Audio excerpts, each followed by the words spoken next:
조리개 우선 모드에 대해서 사용 방법 아니면은 조리개 우선 모드를 쓰면 어, 초보자는 면할 수 있다, 그렇게 우리가 항상 얘기를 하는데 일단 제일 많이 프로페셔널한 사진을 찍는 사람들도 제일 많이 쓰는 게 조리개 우선 모드 A.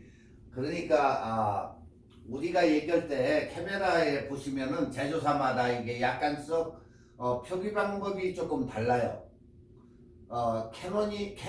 캐논과 나이콘과 소니 이 3사 이 브랜드를 볼 때에 뭐가 있냐면은 AV와 A라는 조리개 우선 모드가 달라요. 근데 이게 같은 얘기. 그러니까 A라는 회사를 표기하는 회사는 나이콘하고 소니가 되겠고, AV라고 표시를 하는 데는 캐논이 이렇게 표시를 한다.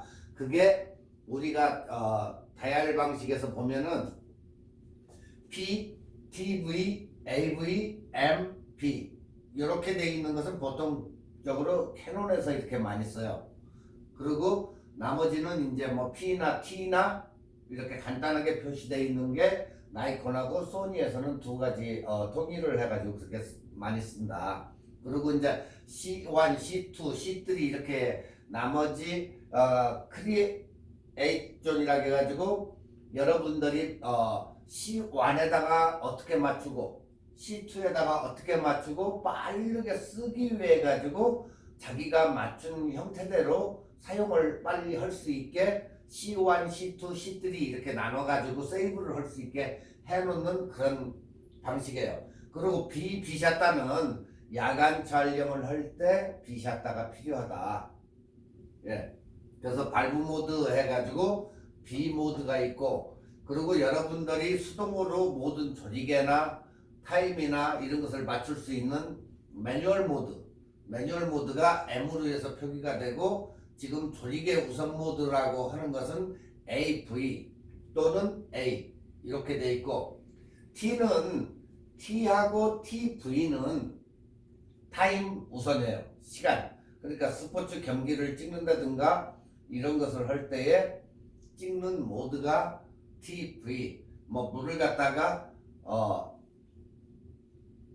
찍을 때 흐름 속도를 갖다가 조절을 한다든가, 그냥 일반적인 물을 이렇게 흘러가게 찍는 것과 아니면 우윳빛으로 만들어 가지고 15초를 주고 찍는다든가 10초를 주고 찍는다든가 할 때 이 스피드를 조작을 할 때에는 이 TV나 T 모드 그렇게 해서 쓰고, 그리고 제조사에서 간단한 모든 것을 만들어 가지고 여러분들한테 그냥 밝기만 조절해 가지고 찍을 수 있게 P 모드.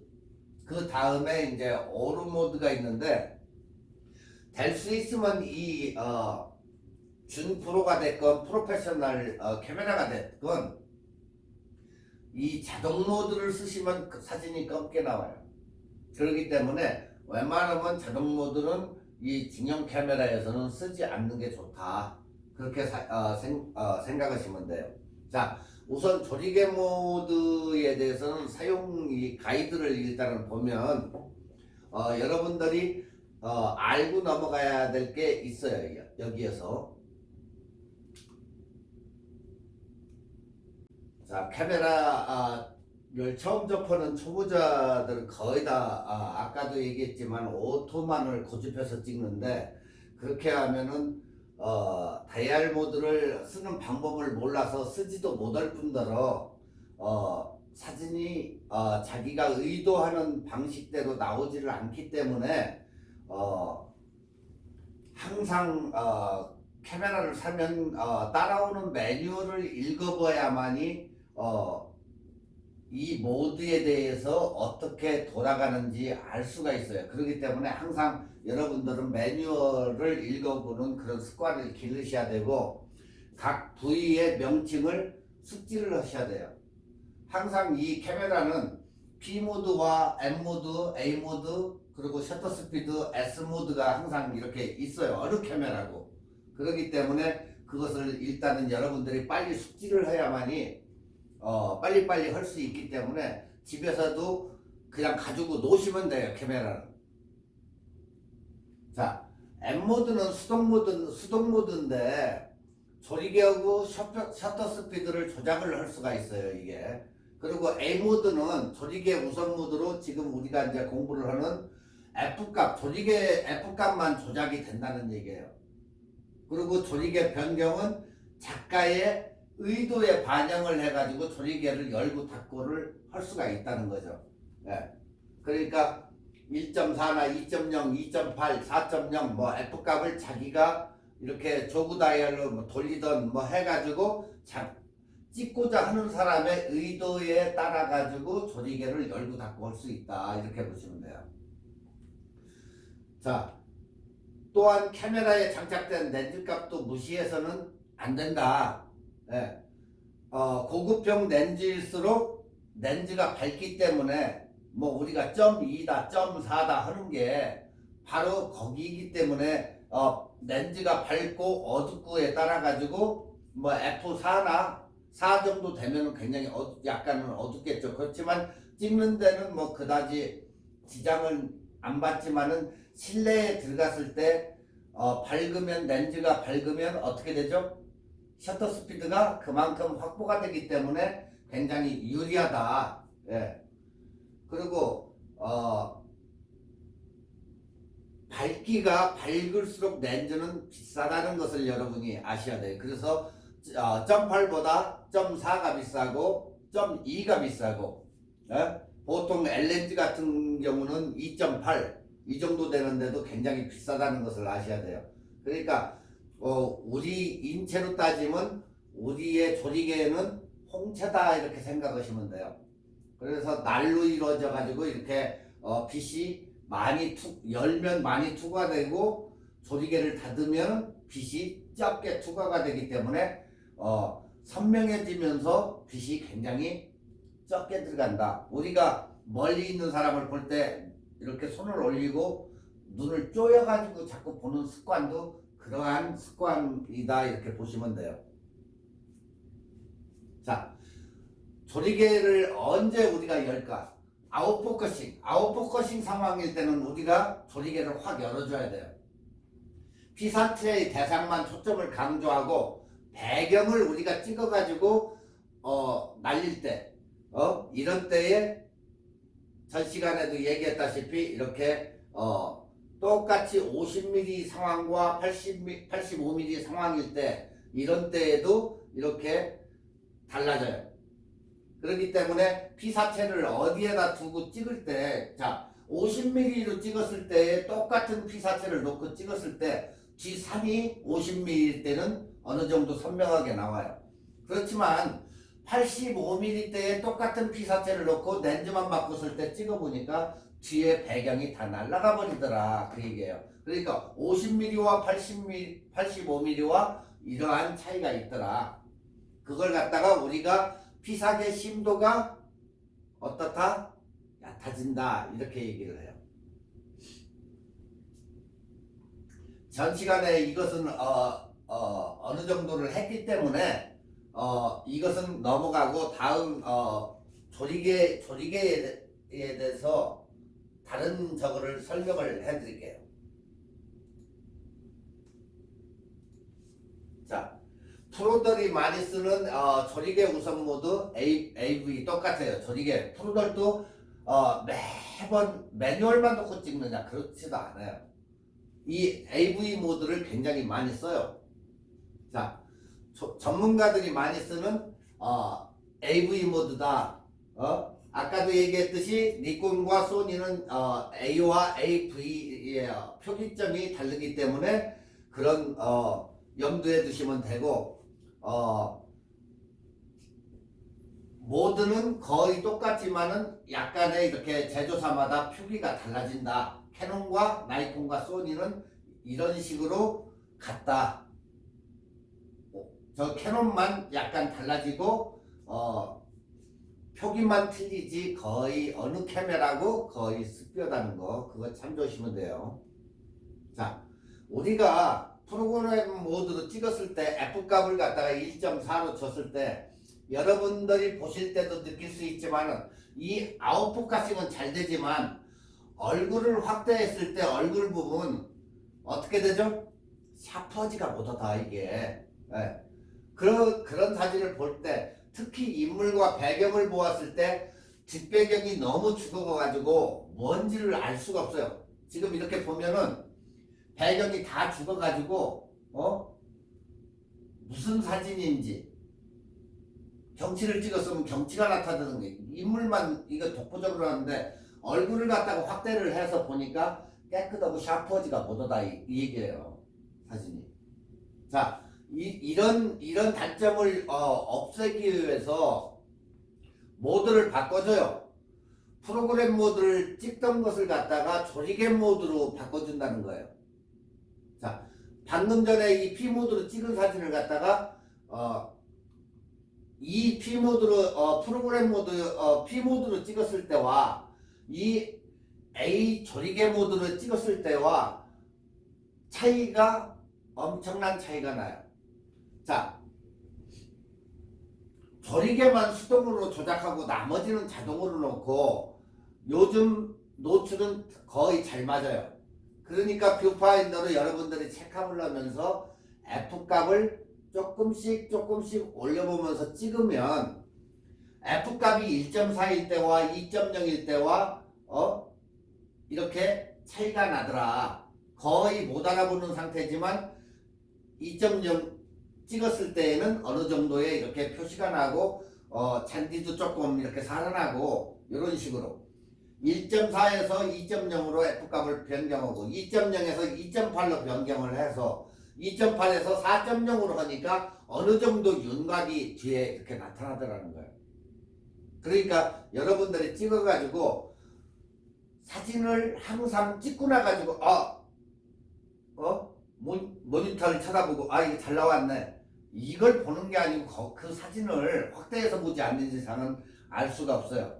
그렇기 때문에 구도며 이것만 대충 그걸 확인하기 위해서 하는 거지 그걸 보고 잘 나왔니 못 나왔니 거기에서 보면 안 되고 그 사진을 찍어가지고 컴퓨터로 보는 것과 실제로 우리가 확대 인화를 할 때와 사진의 차이가 엄청나게 있다 그 얘기예요. 그러니까 일단은 여러분들이 카메라 모니터로 해서 쳐다보는 것은 그냥 체크만 한다는 것 뿐이지 그걸로 봐가지고 사진의 상태를 논하면 안 된다는 거죠. 그걸 갖다가 카메라 자체에서 모니터로 해서 눌러가지고 그 부분을 확대를 시켜가지고 보면 그게 나타나요. 거기서도. 근데 여러분들은 그냥 카메라 모니터만 딱 해가지고 잘 나왔죠? 잃어버린다고. 그 모니터 상으로 나타나는 것은 잘 나오고 못 나오는 걸 보는 게 아니고 어떻게 여러분들이 찍었는지 아니면 구도라든가 명암이라든가 이런 것을 잠깐 이렇게 볼 수 있는 그런 거지 그거 가지고 평가를 내리면 안 된다 그 얘기예요. 자, F4.0과 F8.0으로 다시 변경을 해서 찍었더니 어때요? 완전히 뒷 배경이 살아나요 지금.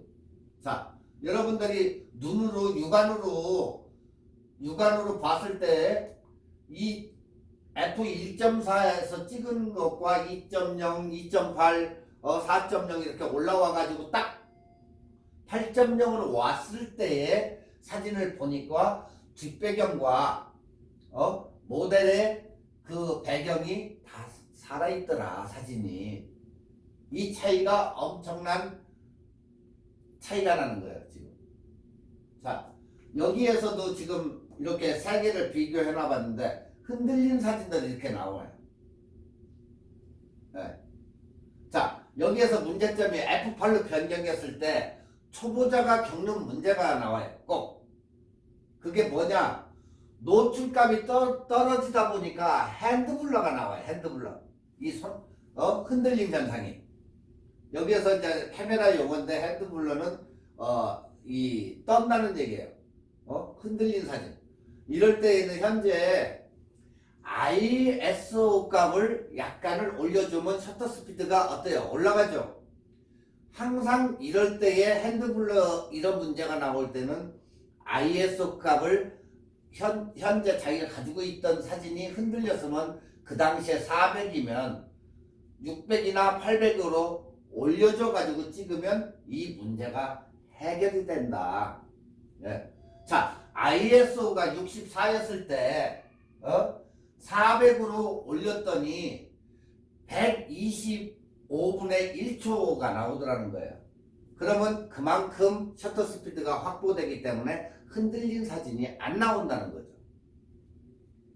자, 이 사진 두 개를 비교해가지고 확대해가지고 보니까 ISO 400일 때 125분의 1초를 주니까 흔들린 사진이 없이 이렇게 깨끗하게 이쁘게 나와요. 근데 64초를 주고 25분의 1초가 셔터 스피드가 잡히니까 이렇게 흔들린 사진이 나오더라는 거예요. 약간만 조금만 움직여도 이렇게 흔들린 핸드블러 사진이 나와요. 그렇기 때문에 이것을 줄이기 위해서는 ISO를 살짝 올려주니까 이런 식으로 셔터 스피드가 확보되면서 충분히 찍을 수 있는 게 나온다. 아시겠죠? 자, 이제 여러분들이 이제 대충 이해가 되셨을 거예요. 항상 사진을 찍으려면 뷰파인더나 스크린을 살펴보는 게 좋고, 또 하나는 셔터 음을 듣는 게 좋아요. 왜? 죄송합니다. 알러지가 있어서. 셔터 스피드를 자기가 이렇게 사진을 찍을 때 사운드를 갖다가 들으면 찰컥 찍으면 125분의 1초가 넘어가는 거예요. 근데 갑자기 내렸더니 셔터 스피드가 찰컥 약간 낮아져요. 자꾸 아래로 내려가면 64초 뭐 50초 내려가면 철컥 이런 식으로 올라가면 셔터 스피드가 올라가면 올라갈수록 안 보고도 그게 느껴져요. 착각 하고 빨리 시키는 그런 스피드. 네, 그게 셔터 스피드가 굉장히 빠름을 알으니까 여러분들이 그걸 항상 인지를 하고 한 스텝씩 올려주면 돼요. 그걸 그때 안 보고도 여러분들이 그게 돼야 돼요. 네. 자, 지금 우리가 이제 모션블러 아까도 핸드블러 이제 나중에 이제 설명을 해드리겠지만 모션블러와 핸드블러가 있어요.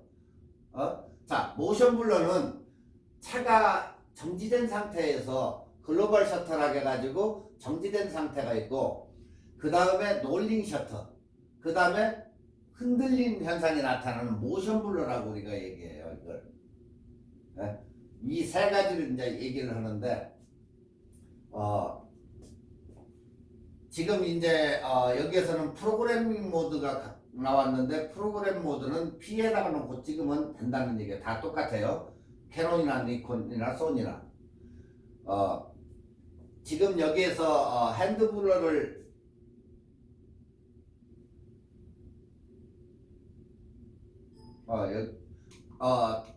이거 끝나고 핸드블러에 대해서 이제 설명을 해드릴게요. 제가 일단은 AV 모드부터 시간이 없으니까 나가고 핸드블러와 모션블러에 대해서는 그 차이를 갖다가 잠시 후에 설명을 해드릴게요. 자, AV 모드는 조리개 우선 모드예요. 그렇다면 조리개 우선 모드의 의미는 조리개 값에 대한 사용자, 그러니까 내가 사진을 찍는 자면 나에게 우선권을 준다. 카메라가 나한테 우선권을 준 거예요.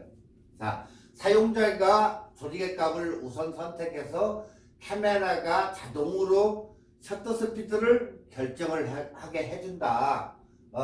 조리개는 렌즈 내부에서 빛의 양을 조절하는 장치다. 이렇게 구멍이 커지면 열어가지고 구멍이 커지면 빛을 그만큼 많이 받고, 적게 하면 작게 받게 된다. F16과 11과 밑으로 내려가면 내려갈수록 완전 개방 상태가 된다. 네. 개방 상태가 되면 될수록 피사계 심도는 낮아지고, 조리개를 조이면 조일수록 선명한 사진이 나오니까 심도가 깊어진다. 이게. 네.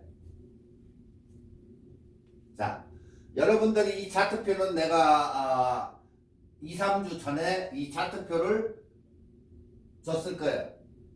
ISO고 셔터 스피드하고 조리개 모드. 찍었을 때의 그 반응들을 나타내는 이 표인데 셔터 스피드도 역시 1000초, 1000분의 1초와 2분의 1초와 이런 식으로 차이 나고 ISO를 자꾸 올리면 올릴수록 뭐가 나타난다? 노이즈 현상이 이렇게 나타난다. 그렇지만 노이즈가 어느 정도 예전에는 800 이상을 놓지 않았지만은 요즘은 이게 25,000, 36,000 뭐 이런 식으로 해서 많이 올라가기 때문에 유념해서 찍기는 찍되 노이즈가 나타난다 해가지고 너무 걱정할 필요는 없다.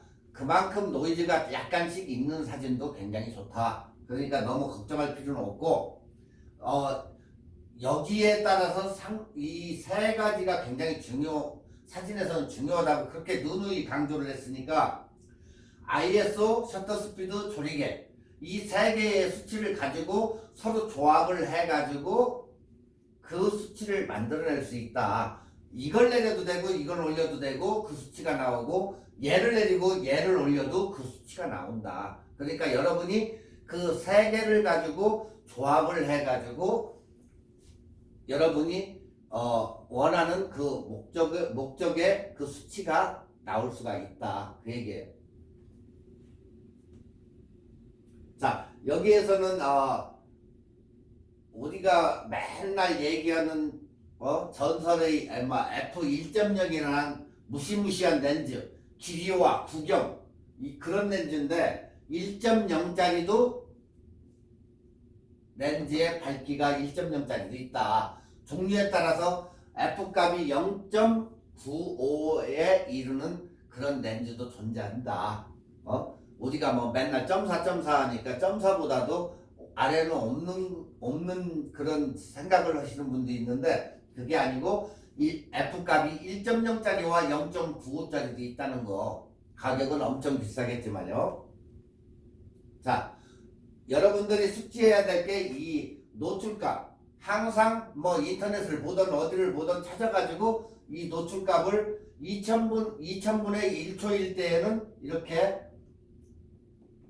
F4일 때에 2배고 1000일 때 F2.8일 때에 2분의 1 이런 것을 약간은 머릿속에 잠재의식처럼 남아가지고 이것을 빨리빨리 조작할 수 있는 그걸 가지셔야 돼요. 지금 여기에서 나타내주는 것은 이건 우리가 얘기할 때 등가노출이라고 하는데 똑같이 이렇게 했을 때 자 30분의 1초를 주고 F값이 22로 왔을 때 이때의 값과 60분의 1초에다 놓고 F16을 놨을 때의 값과 아니면 500분의 1초를 놓고 5.6일 때 5.6으로 조리개를 열었을 때와 값이 같은 노출값이 이렇게 나온다. 이게 다 틀린데도 이게 바로 스텝을 올리고 내리고 해가지고 등가 노출이 된다는 얘기예요. 이게 그러니까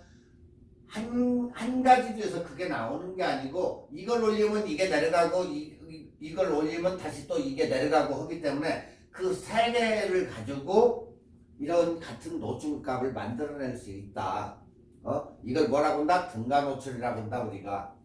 자, 스탑이란 우리가 한 스탑 어두워 이 사진이 어두우니까 한 스탑을 올려 아니면 밝어 투 스탑 내려 할 때 그 스탑이라는 말을 써요 우리가. 한 스탑 한 스탑. 자, 그것을 한 스탑씩 올리고 내리고 함으로써 올리면 밝아지고 한 스탑을 내리면 어두워진다 이렇게 얘기하는데 조리개의 한 스탑은 빛의 양의 2배 간격이다. 2배. 몇 배? 2배라고 분명히 얘기했어요. 한 스탑은 2배다. 예. 분명히 2배라고 여기서 얘기했어요. 2배 간격으로 내려간다고. 2배 간격으로 올라가고. 다시 말해서 F값이 2.8에서 F값을 4라고 했으면 한 스탑이에요. 그게 2.8에서 4. 한 스탑인데 이때에 조리개를 통과하는 빛의 양이 반 2분의 1로 줄어든다는 얘기예요. 2분의 1. 그래서 F20에서 F16으로 한 스탑을 딱 움직였더니 빛의 양이 통과되는 빛의 양이 2배가 되더라. 네. 그러니까 한 스탑씩의 그 단계에 이게. 그러니까 DSAR은 설정하기에 따라 가지고 한 스텝, 2분의 1 스텝, 뭐 3분의 1 스텝 이렇게 조절이 가능하다. 자, 그 다음에는 피사계심도. 피사계심도는 조리개값의 변화에 따라서 사진의 변화 일단 무턱대고 그냥 결과부터 우리가 이제 보고 나서 얘기하자 그 얘기인데 조리개값은 작을수록 큰 개방, 값이 클수록 작은 개방이다. 예. 지금 여러분이 시간과 조리개 수치를 이렇게 플러스 했을 때와 이렇게 좀 더 주고 반절로 열고 확 시간을 많이 주고 완전히 적게 했을 때 이런 식으로 포커싱이 되면서 선명한 사진이 나오더라. 그 얘기예요. 자, 조리개 값이 작을수록 초점에 맞는 공간이 좁아지고 심도가 얕다고 우리가 이렇게 표현을 해요. 그런데 조리개 값이 클수록 조리개 값이 크면 클수록 초점 맞는 공간이 넓어지고 우리가 심도가 깊다고 표현을 한다. 예. 무슨 얘기인지 알죠? 자, 초점이 맞는 공간이 굉장히 넓어지니까 심도가 우리가 깊다. 이렇게 전체적으로 이렇게 맞으니까 심도가 깊다 그래요. 근데 조리개를 열고 찍었을 때는 아웃포커싱이 되고 딱 맞는 데만 맞으니까 심도가 얕다 그렇게 얘기를 하잖아요. 아시겠죠? 무슨 얘기인지 심도에 대해서 그걸 갖다가 우리가 피사계 심도다 이렇게 얘기를 한다. 예. 여러분도 나중에 사진 찍고 이렇게 딱 찍어왔을 때 좀 흐릿하고 한 사진이 이제 보면 피사계의 심도가 낮다. 아니면 조리개를 쪼여가지고 찍어갔는데 쫙 넣고 잘 나왔을 때는 피사계 심도가 깊다 이렇게 얘기를 한다 그 얘기예요. 자, 여러분들이 이렇게 보시면 지금 여러 가지 경치도 찍고 이렇게 여러분도 충분히 이런 사진을 찍을 수가 있어요. 네. 그렇기 때문에 너무 걱정들 할 필요 없어요. 처음에는 자꾸 실패를 반복하다 보면 요즘 사진값도 디지털이기 때문에 사진값도 안 나가잖아요. 자꾸 찍어서 반복을 해야 이러한 사진이 나타나지 여러분들이 그냥 간혹 가다가 어쩌다가 찍어가지고는 절대 좋은 사진이 나올 수가 없다. 그리고 항상 구도에 맞춰가지고 사진을 촬영하는 습관을 들여야 된다. 아시겠죠? 자, 구도를 다 맞춰가지고 찍으면 사진을 일단 보더라도 2분의 1 구도죠? 이렇게 구도를 맞춰가지고 찍으면 항상 사진이 깨끗하게 보인다는 거예요. 수평과 수직과 그래서 자꾸 맞추라고 하는 이유가 못 찍어도 수평과 수직과 이것을 맞춰 놓으면 사진이 깨끗하게 보인다는 거예요. 못 찍어도. 그러니까 기본이 수평과 수직이에요. 네. 그래서 여러분들 핸드폰이나 카메라에 보면은 격자무늬 그리드라인을 자꾸 설치하라는 얘기가 이 수평과 수직을 맞추기 위해서 그런 거예요. 그냥 괜히 그걸 격자무늬를 하라는 얘기가 아니고 그러니까 아직도 안 적으신 분들은 핸드폰에서도 그 옵션에 들어가 보면 설정에 가보면 거기에 격자무늬라는 게 있어요. 격자무늬를 항상 설치를 해가지고 찍어야 된다. 그게 황금 비율이 어디인지 알기 위해서 황금 비율 하니까 격자무늬에도 황금 뭐가 있습니까? 하고 묻는데 황금 비율은 눈은 얘기했지만 다시 후에 가가지고 구도에 가면 여러분들이 다시 배우니까 그때 이제 어디가 황금 스팟인지 이제 그것을 배우게 되니까 너무 걱정하실 필요는 없어요.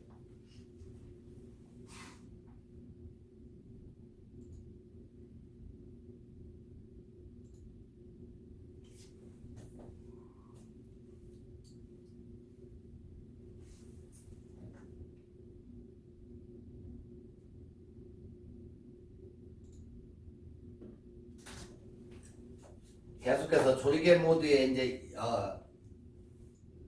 이해인데, 자, 조리개 모드만 잘 찍어도 카메라의 초보자는 면한다 이렇게 이제 얘기를 해요. 예, 지금 여러분들이 보시는데 이 부분이 조리개예요, 조리개. 돌려가지고 조리개를 열고 닫고, 그 조리개란 말이에요, 이게.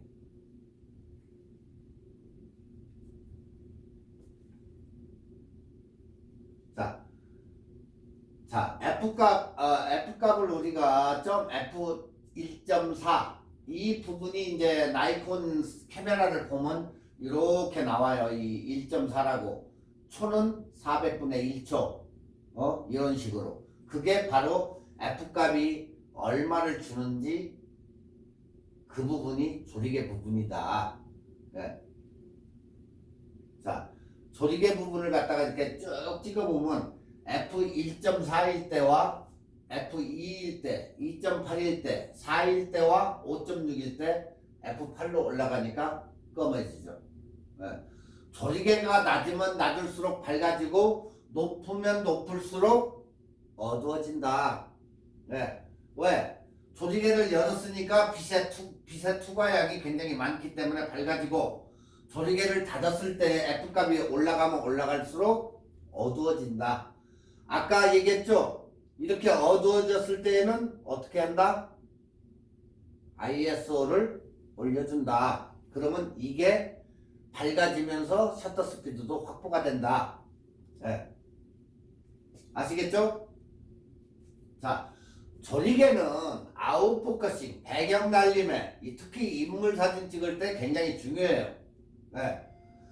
전 강의에서도 말했지만 TV, 타임 모드 조리개로 아웃포커싱을 하는 법을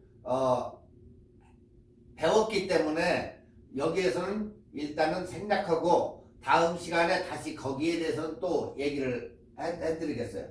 여러분이 보시는 바와 같이 아웃포커싱이 1.4일 때와 F8일 때 F값이 그렇게 달릅지만은 자꾸 쪼이니까 어때요? 조리개만 밝기만 조절하면 되는 거예요, 이거. 네. 일단 조리개의 이론은 거의 이런 수준이다. 여러분이 지금까지 방금 전에 봤던 조리개 값에 대한 이해나 조리개의 딴 것을 이해를 하려고 해도 거의 습비예요. 이것은 불변이에요, 불변. 그렇기 때문에 여러 가지를 갖다 여기다가 여러분을 보여주고 이렇게 해도 거기서 거기에 이거 조리개 값은. 그렇기 때문에 여러분들이 항상 어떻게 찍고 조리개 값을 어떻게 놓느냐 거기에 따라 달라진다. 자, 지금 여기에 보시는 사진은 초점을 가운데다 맞추고 사진을 찍었어요. 꽃이 창살에 이렇게 뾰족하게 이렇게 삐져나온 사진인데, 그걸 갖다가 약간 45도에서 사진을 딱 찍었더니 초점이 여기에 맞은 거죠. 자, 초점이 맞았는데 여러분들 가만히 보세요. 초점 맞은 상태에서 이렇게 보면 이 부분은 다 똑같이 잘 나오더라. 네. 세로 부분은 이렇게 잘 나와요. 그러니까 초점이 맞은 부분은 이걸 세워놨던 옆으로 놨던 그 부분은 무지 잘 맞아요. 근데 앞쪽과 뒤쪽이 달라지더라 이렇게. 네. 앞쪽도 나갔어요. 사람이 있어도 사람이 이게 흐려졌겠죠. 흐릿하게. 뒤쪽도 배경이 날아갔어요. 자, 여기에서 우리가 내가 사진자가 유저가 찍는 쪽에 안쪽에가 여기가 인포커스라고 우리가 얘기한다. 인포커스. 그리고 바깥쪽을 갖다가 저 뒤쪽 배경이죠. 뒤쪽 배경을 갖다가 우리가 뭐라 그래요? 아웃포커싱이라고 한다. 인포커스와 아웃포커싱. 네. 자, 뒤쪽 배경이 날아가면 아웃포커싱, 앞쪽이 날아가면 인포커싱. 전체가 만약에 이걸 갖다가 사진을 찍었는데, 자, 핸드폰 사진들이 보통적으로 아웃포커싱이 잘 안 돼요. 제조사에서 거기다가 그런 식으로 만들어 놔가지고 이것 찍던 저것 찍던 핸드폰들은 무지 잘 나와. 그러니까 카메라 가지고 찍던 사람들이 핸드폰 찍은 사람만 또 못오게 느껴지니까 나중에는 핸드폰 들고 다니면서 찍어. 자기 집에다 카메라를 집어 넣어놓고 쪽팔리니까. 하지만 배워가지고 자기가 하려고 노력을 해야지. 어떻게 핸드폰 들고 다니는 사람하고 카메라 들고 다니는 사람하고 같이 취급이 돼요, 이게. 그건 말이 안 되는 얘기고, 여러분들이 더 배워가지고 카메라를 들고 직접적으로 여러분이 의도하고 있는 대로 찍어야 그게 정상적인 사진이다. 이렇게 하지. 이것도 잘 찍히고 저것도 잘 찍히고, 그건 임시 방편으로 찍는 사진이지. 카메라 핸드폰으로 찍는 사람들이 딴 거는 못해도 구도는 잘 잡아요. 자기 이렇게 올려서 찍는 거, 이런 거 구도는 기가 막히게 잡는다는 말이에요. 자, 그래서 전체적으로 나오는 것을 뭐라고 한다? 펜포커싱이라고 한다. 그러니까 우리가 핸드폰으로 찍는 사진들은 거의 펜포커싱이라고 보시면 돼요. 자, 85mm로 찍었다. 뒤쪽이 날아갔다. 아웃포커싱이다. 인사이드가 날아갔다. 이것은 뭐라고요? 인포커스다. 이제 이 포커스에 대해서는 알겠죠? 인포커스, 펜포커스, 그 다음에 아웃포커스. 자, 아웃포커스는 뒷배경이 날아가는 거. 인포커스는 앞쪽이 날아가는 거. 펜포커스는 전체적으로 다 잘 나오는 거. 이제 이해 가셨죠? 이거? 포커스에 대해서는. 자, 조리개를 조이거나 열 때는 길이로, 즉 전과 후가 변하는 것이지 초점 좌우 변화는 없다는 거예요. 방금 전에도 얘기했듯이 우리가 사진을 이쪽에서 이렇게 찍었어요. 1m 되는 저거로 딱 찍었어. 그랬더니 앞쪽의 사진은 흐릿하게 인포커스가 나가요. 그리고 뒤쪽도 흐릿하게 아웃포커싱이 됐어. 초점이 맞은 부분은 지금 초점의 범위가 이렇게 되는데 요 부분은 사진이 정확하게 초점이 잡힌 게 나오더라. 그 얘기예요. 네. 그러니까 초점이 맞는 범위들은 이렇게 깨끗이 나온다. 우리가 이걸 갖다가 초점 범위다 이렇게 얘기를 해요. 초점 범위. 네? 그리고 전체가 잘 나왔으면 뭐라고 한다? 펜포커스라고 한다. 자, 카메라를 앞쪽에서 찍어가지고 피사체의 앞부분이 인포커싱, 뒷부분이 아웃포커싱. 그러니까 결국에 초점이 여기에 맞았기 때문에 초점이 안 맞은 부분들이 이렇게 흔들린 사진으로 변하는 거다. 네? 초점이 안 맞아서. 네? 알겠죠? 무슨 얘기인지. 초점을 이 사람에다 두었으면은 뒤쪽 이 전체가 초점이 안 맞겠죠. 제일 뒷부분에다 맞췄으면 앞부분이 다 나가겠죠. 바로 그 차이예요. 네. 그래서 인포커스, 아웃포커스 이제 이걸 잊어버리시면 안 돼요.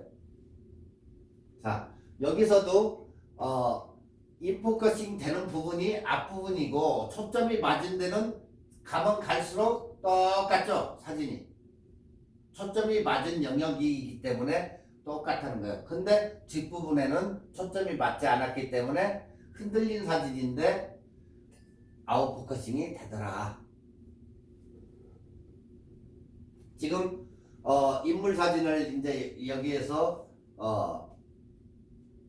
저 구글에서 조금 주워왔는데 지금 여러분들이 85mm나 50mm로 찍었어도 이렇게 인물 사진을 찍었을 때 이렇게 뒤가 날아가고 앞에가 이렇게 흐릿해요. 이런 사진이 이제 인포커스와 아웃포커싱이 된 사진이죠. 여기서도 똑같이 인포커스와 아웃포커싱이 돼 있고 여기도 똑같이 인포커싱과 아웃포커싱 그리고 전체적으로 이렇게 잘 나오는 펜포커싱 이제 이해가 가시죠? 자, 여기에서도 우리가 어느 유튜버가 찍은 사진인데 여기에서도 지금 초점이 여기에 맞다 보니까 그것만 딱 나오고 전체적으로 흐릿해진 이런 사진. 그러니까 조리개를 여러분이 열어가지고 사물을 더 강조를 하거나 아니면 펜포커싱, 아웃포커싱을 하시던가 할 때에 활용하는 것이 바로 AV 모드다. AV 모드가 뭐한다? 이렇게 포커싱 하는 데에 굉장히 유리하기 위해서 하기 때문에 여러분들이 그냥 밋밋한 이런 사진을 찍지 마시고 AV 모드에다 놓고 펜포커싱과 아웃포커싱, 인포커싱을 연습을 해가지고 여러분들이 실전에서 한번 촬영을 해보시고 그리고 뭐가 안 되는지 그걸 물으시면 그걸 대답을 해드릴게요. 항상 질문해도 되니까. 아시겠죠? 이런 사진 뭐 접사 하지 말고 접사를 하더라도 이렇게 놓고 AV 모드로 놓고 가서 벚꽃을 찍던 뭐 이걸 한 번을 해보시면 돼요. 자, 조리개 모드에서 또 하나 이제 참고해야 될 것이 하나 있는데 일반 경치나 풍경 등 이렇게 사진을 촬영을 할 때 조리개 문제인데 무조건 조리개를 조인다 해가지고 선명하지는 않는다. 자, 카메라의 제조사, 그러니까 카메라가 담론인지 아니면 캐논인지 나이콘인지 아니면 시그마인지 거기에 따라 가지고 선명도가 좋고 나쁘고 캐논 거보다 시그마가 좋을 수도 있어요. 시그마가 다 나쁘다는 건 아니에요. 또 담론이 좋을 수도 있는데 시그마가 나쁘던가 나이콘이 나쁘다는 얘기는 아니에요. 그렇게 그 회사의 장단점이 제조사마다 있다. 그래서 선명도가 떨어지거나 선명할 때 그걸 갖다 우리가 이제 심도를 가지고 이제 얘기하는데 조리개 모드, AV 모드로 단체 사진을 찍었을 때 F 값을 8 정도 찍어서 단체 결혼 사진 뭐 이런 것을 찍기에는 심도가 무방하다. 즉 이게 뭔 소리냐? 조리개를 조인다는 이야기는 심도를 확보하기 위한 거다. 자, 단체 사진을 찍으러 갔어요. 조리개를 확 열고 찍을까? 그럼 어떻게 돼요? 심도가 얕아지잖아. 단체 사진 찍으니까 당연히 쪼여줘야 선명한 사진을 얻을 거 아니야. 자, 쪼였는데 너무 어두워. 그러면 ISO를 올려줘야 되겠죠. 어느 정도 F8 정도 되게 올려주니까 밝기도 하고 셔터 스피드도 확보가 되고 되더라. 네. 그 얘기예요 이게.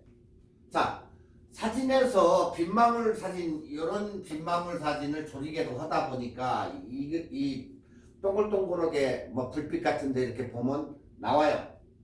우리가 이런 빗망울을 갖다가 뭐라 보냐, 보케 사진이다 이렇게 얘기해요. 보케 사진.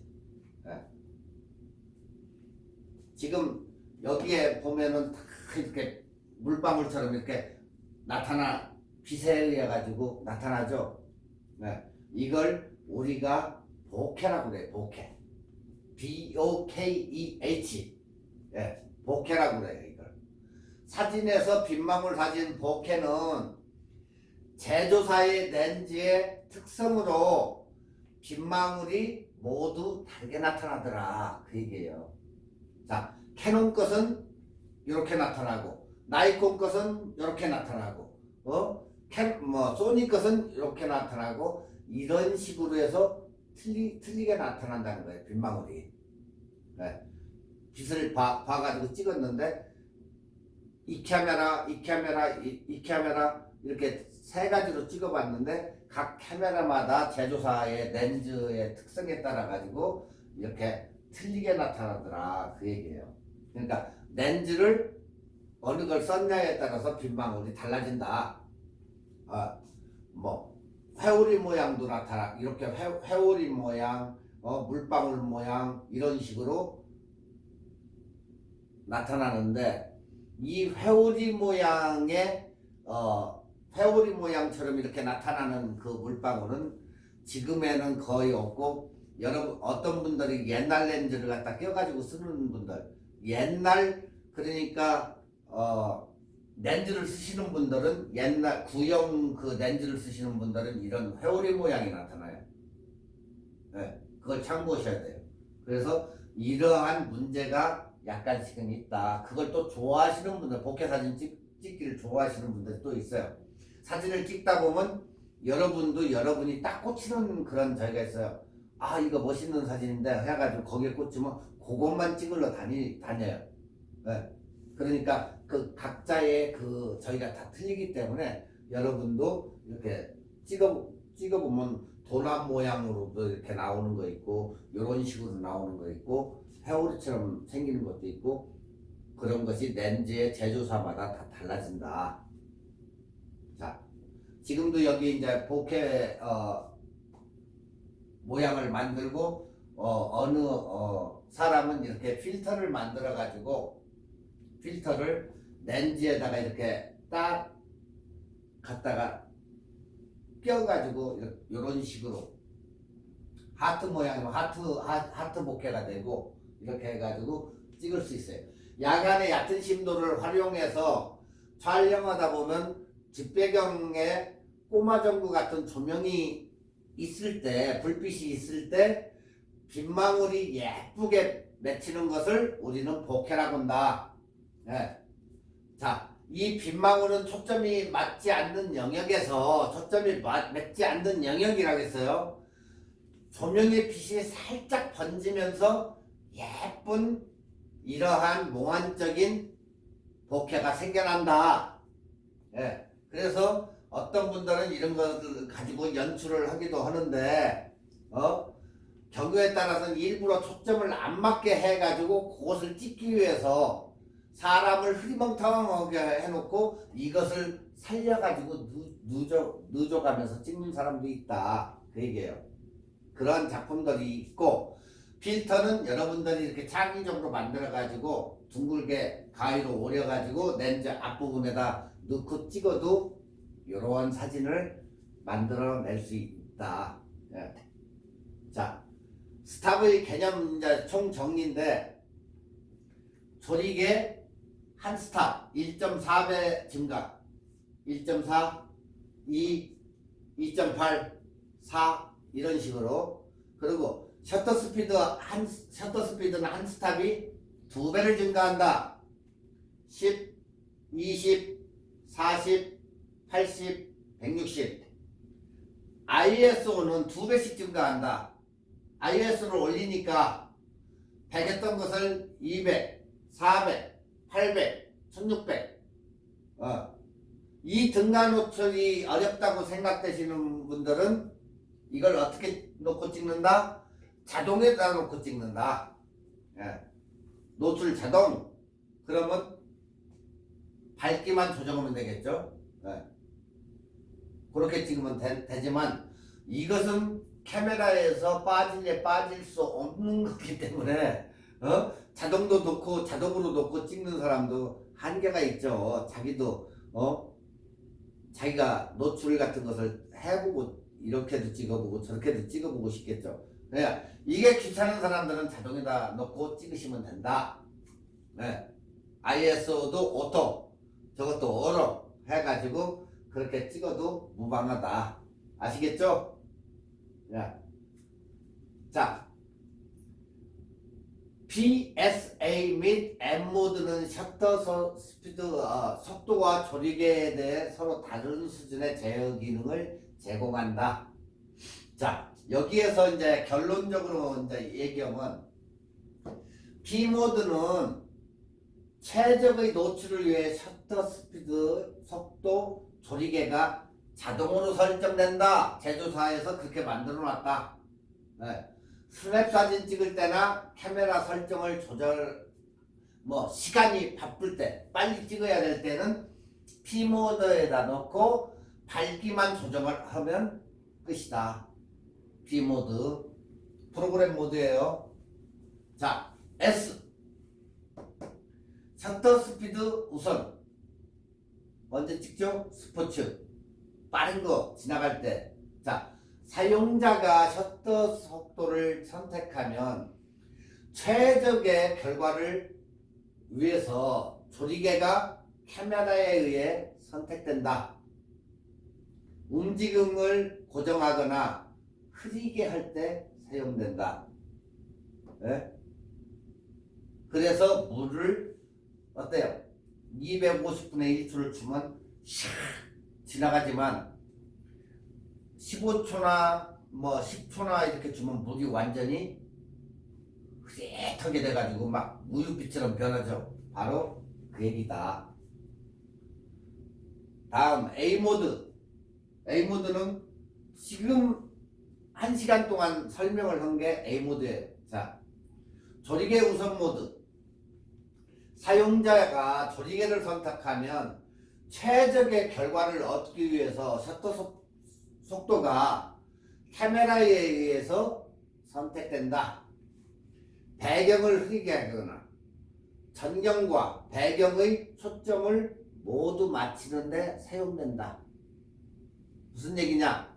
즉 경치를 찍으러 갔는데 배경과 배경은 살리고 사람하고 같이 살리고 앞에는 죽이고 이런 것을 할 때 거기에서 된다. 왜 내가 사진을 찍으면 배경하고 사람하고 같이 넣어야 되는데 왜 이게 안 되죠? 당연히 안 되죠. 다음 버튼은 A 모드에다 넣고 그리고 찍어라. 네. A 모드에 넣고 움직이면서 찍으면 된다. 누구도 할 수 있다. 자, M 모드. 이 사람들이 모두 겁내는 M 모드인데 이건 사용자가 모든 걸 다 맞춰가지고 셔터 스피드, 조리개 모든 것을 조절을 해야 되고 장시간 노출이라는 것은 장노출이라고 하죠. 우리가 장노출 경우 셔터 스피드를 발부 촬영, 밤에 촬영하는 발부 촬영, 야경 이런 그런 시간 또는 점점점으로 설정을 한다. 자, 조리개 모드. 여러분이 앞으로 제일 많이 사용하는 조리개 모드가 우선적으로 조리개 모드가 제일 많을 거예요. 왜냐하면 지금까지 이렇게 열거했듯이 P 모드는 선택자에 의해 가지고 피사체만 선별해서 부각시키고 나머지는 아웃포커싱을 시켜 보이지 않게 할 수도 있고 조리개를 조여서 선명도를 조정할 수도 있고 사물체를 넣을 수가 있다. 그렇기 때문에 우리가 결혼식이나 돌사진 이런 걸 찍는다고 치면 피사체만 아이를 강조할 수도 있고 아니면 결혼식에는 신부를 강조를 할 수 있고 주변부를 흐리게 할 수 있는 아웃포커싱이 잘 되기 때문에 또한 조리개를 조여가지고 선명도를 좋게 하기 위해 가지고 우리가 단체 사진이나 모든 사진 심도가 좋은 사진을 얻기 위해서는 이 AV 모드를 많이 쓴다.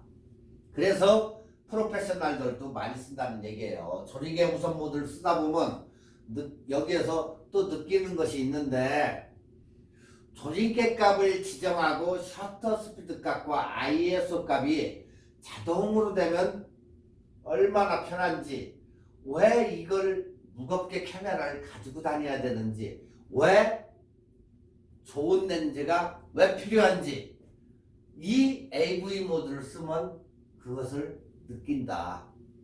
그래서 자꾸 AV 모드, 이 조리개 모드를 써보라고 권장을 하는 이유가 바로 여기 있어요. 예전에는 자동 모드에다 놓고 찍으세요. P 모드에다 놓고 찍으세요. 이제 그렇게 했지만 이제는 여러분들이 어느 정도 이렇게 배우고 했기 때문에 AV에다 놓고 찍으세요. 자꾸 찍다 보니까 뭐가 필요하다?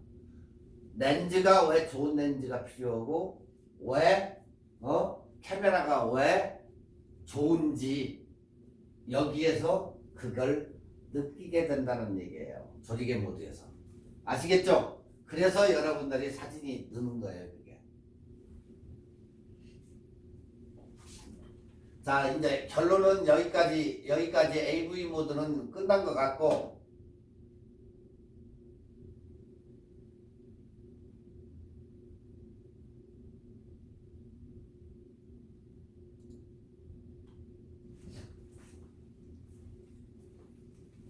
여기에서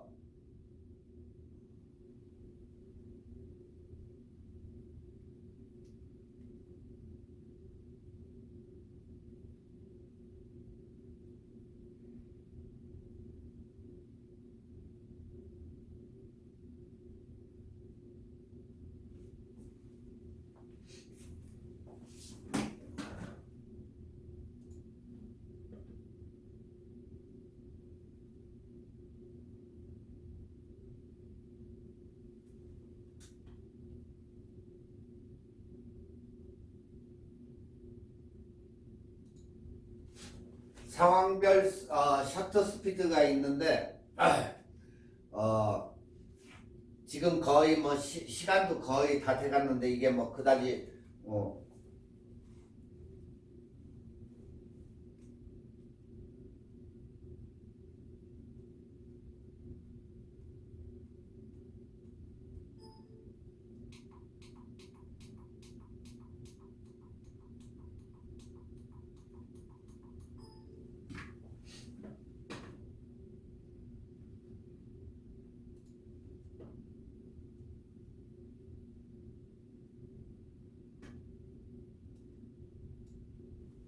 공부하시느라고 수고들이 많으셨는데 오늘은 여러분들이 출사를 할 수 있는 최근에 출사를 할 수 있는 그곳을 안내를 해드릴 테니까 여러분들이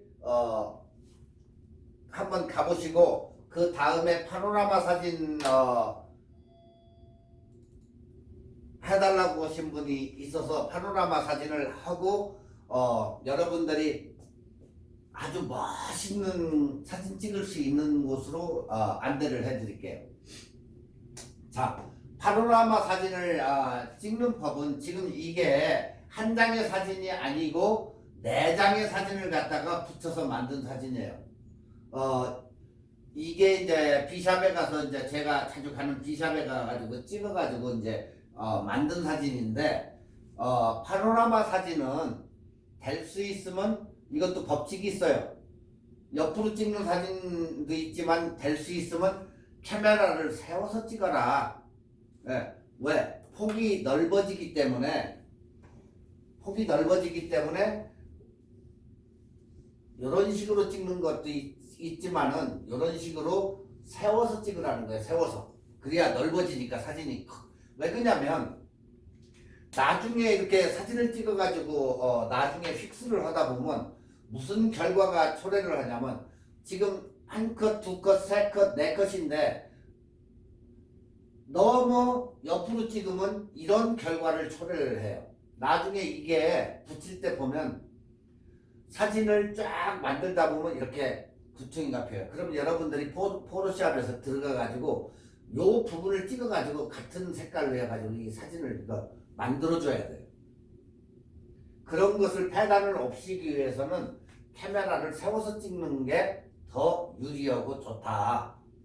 그러면 하늘도 어느 정도 확보를 할 수 있고 아래쪽도 어느 정도 확보할 수 있기 때문에 카메라를 세워서 찍는 게 좋다. 그 얘기예요.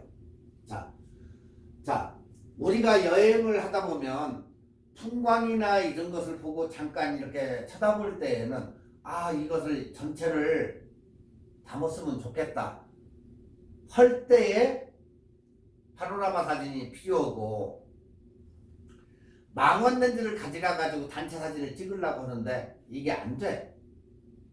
안 되죠. 망원이기 때문에 이게 어느 정도 그 전체 사진이 다 안 들어오지. 그럴 때 급하게 해야 되는데 이게 렌즈를 갈 수 없는 사진이 있고, 지금 순간 아니면 안 될 때, 지금 행사가 끝났어. 사진을 찍는다고 하는데 렌즈 갈 틈이 없는 거예요. 그럴 때에는 빨리 어떻게 찍는다? 이 식으로 찍어도 된다. 그냥 잘라가지고 그대로 서가지고 그냥 찍고 옆으로 조금 옮겨가지고 찍고, 너무 공간을 두면 안 되니까 보통 3분의 1을 남기고 걸쳐가지고 찍으라고 하는데, 자, 여러분이 사진을 여러 컷을 이렇게 찍을 때 꼭 요마직석 걸려가지고 또 한 컷을 찍고, 요마직 걸려서 또 한 컷을 찍고, 이런 식으로 찍는데 뭐 반절이 와도 무방해요. 반절이. 네. 그렇기 때문에 실패를 염두에 둔다고 하면 많이 잡아줘요, 여러분을. 그렇게 해가지고 찍어가지고 그걸 붙이면은 단체 사진이 나올 수가 있다. 그렇기 때문에 너무 내 거 가지고는 이게 다 안 나오네. 저 끝에 어디 가가지고 찍을 수도 없고 앞에 사람들이 있는데, 그럴 때는 앞쪽에 서가지고 세우든지 옆으로 찍든지 2개, 3개로 찍어가지고 붙여라. 네. 그러면 가능하다, 그 얘기예요. 자, 우리가 멋진 풍경을 이렇게 보면 전체를 다 집어넣고자 하는 욕망이 생겨요. 그런데 눈에 보이는 것처럼 찍고 싶다 해서 찍을 수가 없는 게, 화각이 지정돼 있기 때문에 그게 안 돼요. 우리 마음대로. 그럴 때에 아무리 가지고 다니는 초광각 어안 렌즈를 갖다 해도 눈에 보이는 것을 갖다가 한 장에 담기는 어렵다는 거예요. 그럴 때에 여러분들이 생각을 그때에 파노라마 사진으로 찍는 게 간단하게 이렇게 된다는 거죠. 저는 이런 사진을 굉장히 좋아해요. 또 찍기도 좋아하고. 그래서 이제 거의다가 이 경치나 이런 것은 거의 파노라마로 많이 찍어가지고 하는데, 최근에 나오는 카메라 같은 경우는 간단히 세팅을 해가지고 파노라마 사진을 핸드폰에서도 만들어줘요. 하지만 중형 카메라로 해가지고 DSLR 카메라는 여러분들이 직접적으로 이렇게 찍어가지고 촬영 후 뭐 포토샵으로 약간 손을 봐가지고 하든지, 아니면 그냥 잘 찍어서 그냥 만들잖아요. 이건 보정을 안 하는 거예요. 거의가 아니고 100% 보정이 안 되는 사진이에요. 네. 그러니까 한 장에 이렇게 파노라마 사진을 만들어서 여러분 거실이나 옷다 가만히 앉아가지고 한번 봐봐요. 사진이 굉장히 괜찮다. 자, 보편적으로 파노라마 사진을 가지고 찍으려 출사를 이제 할 때는 풀바디 사용자하고 크롭바디 사용자하고 그게 틀린 게 있는데, 풀바디 사용자는 약간의 이득이 있겠지만, 크롭바디를 여러분들이 그냥 보편적으로 가지고 계신 것들이 크롭바디가 많은데, 크롭바디를 사용한다면 시그마 렌즈에 초광각 렌즈 10에 20, 표준 줌 렌즈 24에 70, 그 다음에 망원 렌즈 75에 200 해가지고 이 세 개를 가지고 출사를 보통 갈 거예요. 뭐 배낭이나 매든, 저 같은 경우는 아래쪽은 안 가져가고 35mm 정도 하고 망원 렌즈하고 거의 2개를 가지고 메고 가니까 뭐 아래쪽은 상관이 없어요. 그래서 이 세 개를 가지고 뭐 맞춰가지고 사람들이 많이 사용을 해요. 하지만 24에 70은 어때요? 넓은 풍경을 담기에는 부적합하고, 그래서 우리는 어떻게 한다? 파노라마 사진을 찍기 위해서는 일반 화각을 필요로 하는 그런 사진을 찍어요. 그러다 보니까 오늘은 그 파노라마를 만드는 소프트 회사 프로그래밍이죠. 프로그램 제가 쓰는 건데 아크 소프트에서 나오는 파노라마 메이커라는 게 있어요.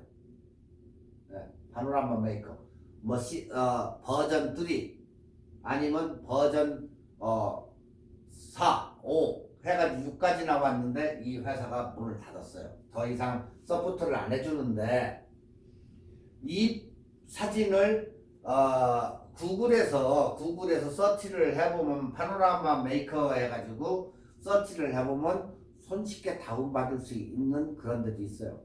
네. 뭐 용량도 작고 이 프로그램이 굉장히 지금 현재까지 써본 프로그램 중에서는 최고의 최고. 네. 쉽고 자동으로 지가 다 붙여주고 자동으로 하니까 그러니까 굉장히 좋으니까 여러분들도 그냥 다운로드를 해가지고 한번 써봐요. 네. 그냥 뭐 한국 분들이 뭐 웹사이트 같은데 이렇게 그냥 공짜로 올려주는 것도 있더라고요 보니까. 자, 최근에 파노라마 사진을 만들어주는 프로그램을 사용하는데 아크소프트에서 나오는 마지막 버전인 파노라마 메이커 6 뭐 아니면 뭐 하나 사가지고 써도 되고 뭐 얼마 그렇게 비싸지 않은 것 같던데 1, 2분이면은 뚝딱 만들어요.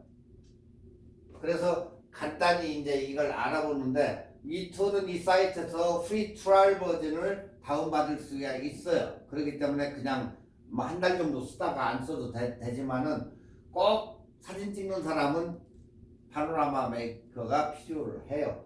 이거에 이제 상응되는 다른 프로그램도 있어요. 또 얘들이 없어졌다 해도 또 다른 게 있으니까 상관없고 근데 써본 것 중에서는 최고예요 이게. 네. 자, 버전 3, 3.5, 5, 6 이렇게 나왔는데 이 회사가 더 이상 지원을 않는다. 네. 그 다음에 아크소프트와 같이 파노라마 메이커 6의 기능은 간단히 설명이 나와 있다. 자, 여기에서 이렇게 보듯이 뭐 이제 쉽고 빠른 파노라마 뭐 어쩌고 뭐 이렇게 빠르게 할 수 있고 자동 수평 수직 360도 다 되고 사진에 대한 특별한 기술 없어도 자동 선택으로 해가지고 사진 분석 지원도 해주고 360도 파노라마 제작도 해주고 웹사이트를 통해서 파노라마 인쇄에 사진 인쇄 지원도 해주고 한다고 거기에서 이제 이렇게 그 프로그램에 설명을 해놨어요. 자, 설명드리기 전에 이 설명을 하기 전에 우리가 사진을 찍는 거 반, 그리고 우리가 픽스를 하는 거 보정 반이에요. 그래서 우리가 찍는 사진은 후 보정 카메라다. 한번 찍어와 가지고 다시 보정을 해야 되니까. 그러니까 아무리 프로그램이 좋아도 여러분이 찍는 원본 사진이 좋아야 된다 그 얘기예요. 그래서 항상 찍기 전에 한번 보고 어떻게 찍을 것인가 구상도 한번 해보고 그러고 사진을 찍어도 무방하지 않다. 그냥 꺼내가지고 팍팍팍 찍고 가자 하고 가는 게 아니고 어떻게 찍을 것인가 어떤 모양이 나올 것인가 그런 것을 한번 상상을 해보고 그 다음에 찍어도 원본 사진이 좋아야지 그래야 사진이 제대로 어느 정도가 저희가 되는 거지 그렇다고 무조건 그냥 갖다 찍어가지고 가져와가지고 만들어 놓으면 되겠어요? 그건 안 된다. 자, 파노라마 사진을 찍기 위해서는 핸드폰이 됐든 카메라가 됐든 하나는 있어야 되겠죠? 예. 자, 그 다음에 뭐가 필요해요? 삼각대가 필요하다. 저같이 조금 건방진 사람들은 삼각대 또 안 가지고 가요. 근데 삼각대를 쓰면 딱딱 맞기 때문에 절대 흔들림이 없다고 보지는 못해요. 그냥 지금은. 그렇지만 삼각대를 쓰면 이게 맞기 때문에 이렇게 해서 딱 맞기 때문에 좋다. 예. 공간과 여백을 딱딱 맞추기 때문에. 자, 항상 수평과 이미지의 수평을 잘릴 것을 대비해서 항상 수평이 되도록 찍어야 된다. 이쪽에서 찍었으면 삼각대에다 놓고 그대로 움직이면서 찍는 게 낫지. 나처럼 손으로 들고 찰칵 찍고 찰칵 찍고 찰칵 찍고 찰칵 찍으면 아무래도 이게 움직여요. 내가 아무리 조심한다 해도 움직이게 돼 있어요 이게. 그래서 아까도 첫 번째 본 사진이 한쪽이 약간 먹어 들어가잖아. 그럼 고개 먹어 들어가면 그걸 만들든지 아니면 그만큼을 잘라내야 된다는 얘기예요. 자, 가로보다는 세로로 찍는 게 파노라마 사진 제작 시 크롭이 되어도 원하는 화각을 얻을 수 있다. 그래서 요것보다 이렇게 세워서 찍어라 카메라를, 그 얘기고, 나이콘 기준으로 A 락을 설정해서 셔터 스피드와 조리개를 고정해서 찍어라. 네. 이렇게 해야만이 각 사진마다 밝고 어둡고 이게 없어요. A 락을 항상 눌러놓고 찍으면 똑같은 화질로 찍히기 때문에 하나 문제가 없다. 안 그러고 저처럼 그냥 찍으면은 안 된다. 이놈은 밝고 이놈은 어둡고 이놈은 더 어둡고 더 어둡고 하면 보정을 해야 되기 때문에 질감이 없어지겠죠. 그러니까 항상 A 락을 해라. 네. 그리고 조리개는 최소 F9, F값을 9 정도 설정하고 초점 영역이 똑같이 끝에다 줬으면 끝에다 놓고 찍고 앞에다 줬으면 앞에다 놓고 찍고 초점 영역이 똑같이 해가지고 찍어라. 네. 그리고 마지막 5번째 중요한 거예요. 이왕이면 RAW 파일로 촬영해서 이미지의 선명도 1:1로 그대로 가져와가지고 찍어라. 해상력 떨어지는 JPG 압축 파일로 만들어서 찍지 말고 선명도가 높은 RAW 파일로 만들어서 찍고 그리고 JPG로 만들어라, 그 얘기예요. 자, 첫 번째 카메라 삼각대, 그 다음에 똑같은 방향으로 해서 초점을 맞춰서 찍되 A 락을 하고 찍으면 밝기가 변하지가 않는다. 그리고 F값은 9 정도가 좋고 그 다음에 여러분 마음대로 RAW나 JPG나 찍고 싶은 걸로 찍어라. 될 수 있으면 RAW가 좋다. 이게 이제 파노라마 찍는 그 방법이에요. 이게. 자, 파노라마 사진 이 프로그램을 실행시키면은 그 폴더를 딱 찍으면 이렇게 사진이 쫙 나와요. 근데 여기에서 처음에는 자동으로 딱딱딱딱 이렇게 되지만 여러분이 설정을 해주면 돼요. 3개 같은 그룹 사진이면 3개를 하면, 그리고 다음을 눌러가지고 가면 그 사진만 딱 나와요. 그 다음에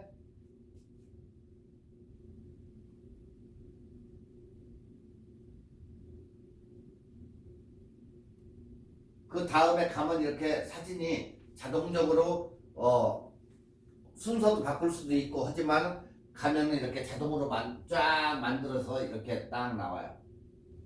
네. 굉장히 쉬워요, 만들기가. 그렇게 어려운 게 아니에요, 프로그램은.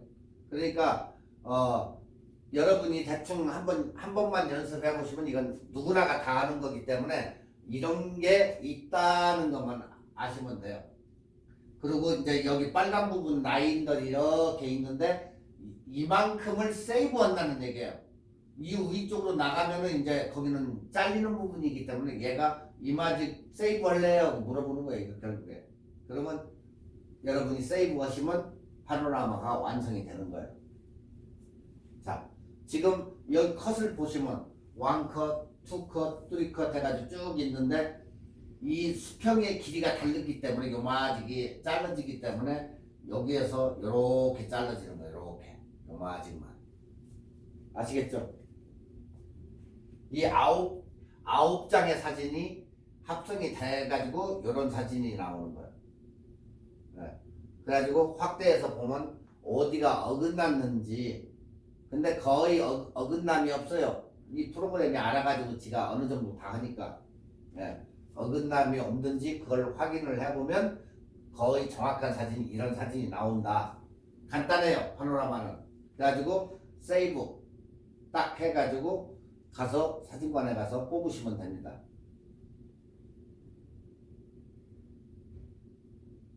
그러고 나서 여러분들이 보정을 하시면 돼요. 이건 제가 직접 찍은 사진들인데 여러분들이 이렇게 찍어가지고 뭐 비샵 가서 찍던 뭐 교회에서 어디 행사에 가서 이렇게 찍던 이거 다 지금 한 컷 찍어가지고 여러 4컷 5컷을 갖다가 이렇게 해놓은 사진이기 때문에 여러분들이 그 화각이 좋지 않고 할 때에는 그냥 일반 카메라 가지고도 이렇게 찍어도 이런 정도의 사진은 항상 나올 수 있으니까 한번 해보시는 것도 좋아요. 오케스트라를 찍을 때도 여러 컷으로 해가지고 이렇게 찍어도 이러한 사진을 얻을 수 있는 결과물이 있다. 네. 지금 여기 같은 경우도 이 세 개의 사진을 갖다가 조합을 해가지고 하나의 사진을 이렇게 경치를 만들 수 있다. 네. 똑같은 곳을 이렇게 3장을 찍어서 한 장의 사진으로 이렇게 만들고 이게 이제 여기도 비샵인데 여기도 이제 폭포가 있고 똑같은 사진 여러 장, 4장 정도를 붙여가지고 이렇게 만들어가지고 여러분들이 좋은 결과물을 얻어낼 수 있으니까 이 파노라마 사진은 여러분들이 항상 찍어가지고 그 결과물을 만족할 수 있는 결과물을 갖다가 얻을 수 있으니까 한번 집에서 동네를 찍어도 되고 하니까 일단 다운로드 받아가지고 하시고 만약에 안 적어하시면 저 전화를 주시면 돼 저한테.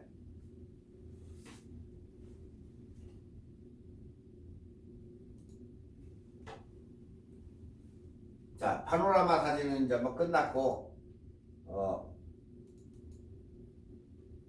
말 그대로 출사를 갈 곳을 이제 얘기를 해주는데 오늘은 시간이 조금 지체돼야 되는데 자 요세미티 황금빛 테일이라고 그래. 여기 요세미티에 가면은 폭포 있죠. 폭포 요세미티 많이 가보셨을 거예요 관광으로. 근데 요세미티에 가면 이러한 그림 위쪽에서 찍고 들어가서 찍고 해도 요것만 찍는 게 아니고 나중에는 누르면 못 가는데 여기를 가보면은 이러한 사진을 여러분들이 못 봤을 거예요.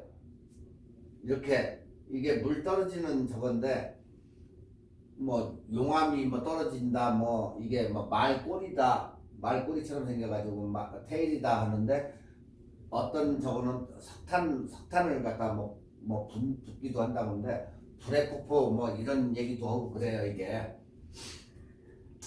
이게 호스테일 폭포라고 하는데 요세미티 호스테일이요. 최근에 이게 예전에는 2019년도에는 제가 여기를 갔는데 지인이 한국에서 와가지고 같이 샌프란시스코 갔다가 여기를 들려서 하루 만에 갔다가 왔는데 물이 없어요. 물이 강수량이 없으니까 물이 안 떨어졌는데 지금은 작년에 2021년도 2월 12일 날 오픈을 했어요. 그래가지고 다시 이 현상이 나타나는데 한 약 2주에서 3주 2주 정도만 이런 현상이 지속돼요. 이게 왜 이 현상이 나타나면 햇빛이 비쳐가지고 반사하는 빛 때문에 이렇게 붉게 물든 거예요. 이게 물이.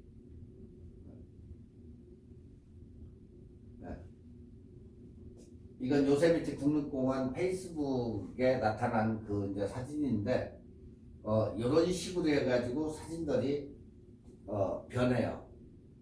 물줄기가 햇빛에 이렇게 받아가지고. 그러니까 지금 이 사진을 보면 이렇게 장관이 될 수도 있어요. 네. 이런 식으로 여러분들도 충분히 찍을 수가 있다고요, 이 사진이. 그러니까 2월에 눈이 많이 내려가지고 못 가는 경우도 있지만 지금은 어느 정도 풀려가지고 충분히 들어갈 수 있는데 지금 2월 지금 2월 21일부터 아마 이달 말까지는 아마 충분히 볼 수가 있을 거예요. 지금 여러분들이 가신다 보면 이것을 볼 수가 있다는 얘기예요. 자, 이 요세미티를 이렇게 보시면 위쪽에 킹스 캐년, 세코이아 구규림 이렇게 돼 있는데 이 위쪽이 이제 지금 얘기하는 요세미티인데 왜 이 지도를 갑자기 꺼내놨느냐? 그게 아니고 전 시간에 얘기했던 프레시노의 그 볼삼을 보러 가실 때에는 5번 타고 쭉 내려가다가 이쪽으로 들어가서 프레시노를 보고 요세미티를 가라 그 얘기예요. 네. 왜냐면 그 앞에는 킹스 캐년이에요. 바로 프레시노 앞에는 킹스 캐년이고 이 근처에 농장도 많고 하니까 농장을 보고 그쪽으로 넘어가라는 얘기예요.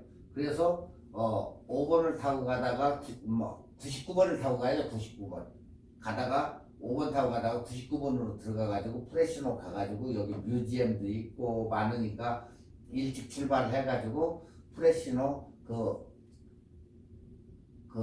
볼삼에 가가지고 자 지금 이 지도가 이제 우리가 그 볼삼을 볼 수 있는 트레일이라고 그랬잖아요. 이게 이 아래쪽에 있어요. 아래쪽에. 그러니까 프레시노 시내를 지나가가지고 조금 내려가다 보면 플라워라는 데에서 내리면 돼요. 플라워. 그러면 여기가 플라워고 그 다음에 쌀마라는 데가 바로 그 다음인데 아무 곳에서 내려서 들어가가지고 바로 이렇게 한 바퀴 돌아도 되고 꽤 시간이 걸리니까 어느 정도 본 다음에 나오시면 돼요. 여기도 뭐 팍들이 많아요. 프레시노 시내에는 아트 뮤지엄도 있고 하니까 들려볼 사람 들려보시고 식사하실 분 식사하시고 그러고 이제 넘어가면 돼요. 여기가 이 트레일은 볼삼 트레일이 이렇게 도는 것이 있고 이렇게 도는 게 있고 그래요. 그러니까 여러분이 가시면 이쪽에서 이렇게 내려가시니까 플라워하고 셀마에서 내려가지고 보시고 다시 출발해가지고 요세미티로 가시는 그런 노트가 있으니까 그래서 이걸 얘기를 해드리는 거예요. 자, 지금 보면 프레시노에서 41번을 타고 위로 올라가가지고 가면 바로 어디가 나오죠? 요세미티 밸리로 들어가요. 자, 여기에서 문제가 되는 게 뭐냐면 요세미티 밸리에 들어가면 입장료를 분명히 내는 데가 있어요. 거기에 사람이 어떻게 많은지 1시간 정도 정체가 된다는 얘기예요. 1시간 정도 정체가 되니까 그 1시간 정도 정체되는 그걸 감안을 해야 돼요. 네? 그래가지고 첫 번째 어디로 가서 사진을 찍냐면은 터널 뷰가 있어요. 이쪽 여기 프레시노에서 올라가다 보면 여기로 해서 이렇게 꼬불꼬불 가가지고 들어가면 딱 꺾어지는 요 부분 지나면은 여기에 터널이 통과가 돼요. 그러면 바로 터널 나가자마자 왼쪽에 쓸 수 있는 그 뷰 포인트가 있다는 거예요. 그게 터널 뷰인데 여기에서 요세미티 전경을 찍으라는 거예요. 그 풍광. 여기에서 그 사진을 찍고 조금 내려가다 보면 데프트 포인트로 가는 길이 있어요. 그냥 바로 가지 말고 5마일 정도 들어가야 되는데 아마 입구가 닫혀 있으면 눈이 있기 때문에 크로스한 거고, 만약에 열려 있으면 테프트 뷰 포인트로 가면 바로 지금 이건 트레일인데 들어가는 길이 이 정도 돼가지고 가면 테프트가 이 정도 돼요. 그러면 그쪽에서 앞쪽을 볼 수 있게 그렇게 돼 있는데 테프트 포인트가 지금 여기에요. 터널 뷰가 여기고. 그러니까 이런 식으로 해가지고 가가지고 5마일 정도 거리니까 테프트 포인트 가가지고 사진을 찍고 이쪽으로 가지 말고 다시 온 길로 터널 뷰 쪽으로 포인트 쪽으로 나가가지고 다시 들어가면 돼요. 자, 여기서 들어가면 이제 무슨 결과가 오냐?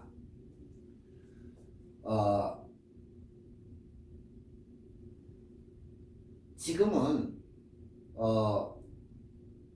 자, 일단 중요한 것은 프레시노에서 출발해서 농장 가면서 농장에서도 사진을 찍을 때가 무지 많아요. 농장 쪽에서 사진을 찍고 요세미티 첫 관문 터널도 찍고 그 다음에 테프트 포인트 가서 찍고 그리고 요세미티 들어가는 길이 차가 막히기 때문에 표 낼 때 1시간 거기에서 문제 있었지만 다시 돌아서 어디로 가야 되냐면 엘 캐피탄 파킹장으로 가야 돼요. 거기만 파킹할 수가 거의 있어요. 그 바깥쪽으로. 그래서 엘 캐피탄 파킹장으로 가서 파킹을 하고 거기서부터 빨리 걸으면 30분 정도 걸어서 들어가야만이 이 폭포에 도달을 해요. 여기서 여기까지 걸어가야 되는 거예요, 지금. 그러면 사람들 무지 많이 이제 가는데 같이 걸어서 거기까지 가가지고 자리를 잡고 기다리면 저녁 때 되면은 이 테일이 나타날 거예요. 빨갛게. 그래서 지금 2월 이제 지금 거의 끝나가는 중순이니까 시간 여러분들 코로나 바이러스 때문에 집에만 있기 따분하고 애들이나 와이프 데리고 아니면 친구나 지인을 데리고 2월 20일 이번 주가 이제 20일이 19일 20일이 되니까 그때 한번 가보시던가 아니면 마지막 26, 27일 날 가시면 딱 이거에 테일에 적힐 거예요 지금. 그러니까 여러분들이 꼭 여기를 한번 가보시라고 지금 그래서 이것을 가서 사진을 한번 찍든지 해가지고 여러분들 한번 좋은 사진을 한번 작품 하나 구할 수 있는 그런 기회니까 이건 1년에 꼭 3주밖에 없어요. 이게 3주밖에 하지 않기 때문에 여러분들이 꼭 한번 가가지고 한번